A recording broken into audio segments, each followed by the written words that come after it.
It's time for another outrageous look into the human condition on cheaters. Our first case concerns Larry Grant, a property manager filled with anxiety over his woman's wild ways. Larry comes to cheaters for help in quelling his discomfort. And I was just attracted to her from right off the bat. And I knew she was the one, so we got married.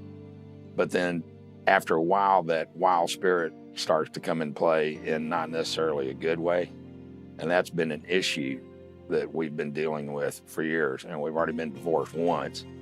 But after 20 years, I'd like things to settle down and be a little bit more what I consider normal. And I'm having a problem seeing that come to fruition. Identity withheld. Age 48.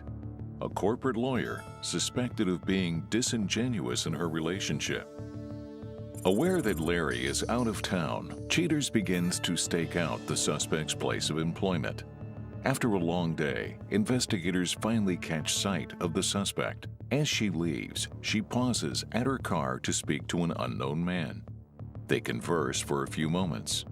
The suspect follows her to her car. She leaves, but is followed by the unknown male.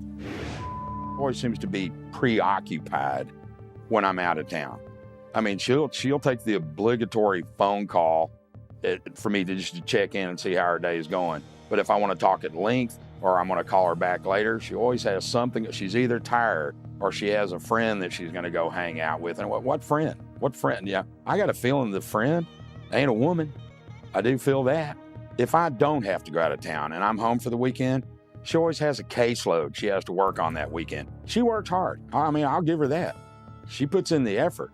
And a lot of nights she has to do paperwork. She has to get cases ready and do that and do it on the weekends.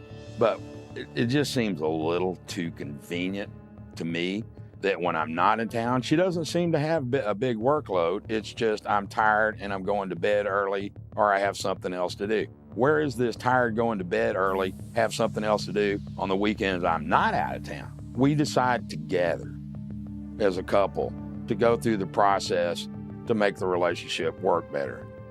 And I feel like I'm doing my part. I am working, I am out of town. I'm going to the therapy session. I'm going to the rehab sessions, and I'm abiding by the rules and what we agreed to do.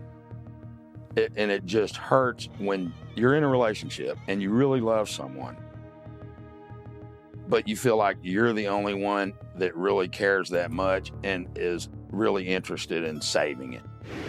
A short time later, the suspect and her unknown partner arrive at a bar. The couple cross the parking lot to enter the building. On the patio, a detective gets footage of the pair flirting. The suspect touches the man repeatedly in a coy manner. After some time, the man finishes his drink and leaves. The suspect remains for a while. Then she, too, leaves to head home for the evening. If I catch her cheating, if I find out she is cheating on me again, write a check, bitch. It's over, right? And you know what? I have to look at myself, too. I've done everything that we agreed to do. If it's not working, any normal person is going to reevaluate themselves too. It's like, how stupid am I? I'm not going to be the stupid ass anymore and go along with it and buy into it. And if I catch her cheating, I'm going to kick her ass out and I'm going to go look and find somebody I can spend the rest of my life with that I can trust. Because if I can't trust her, don't want to be with her anymore. It's that simple.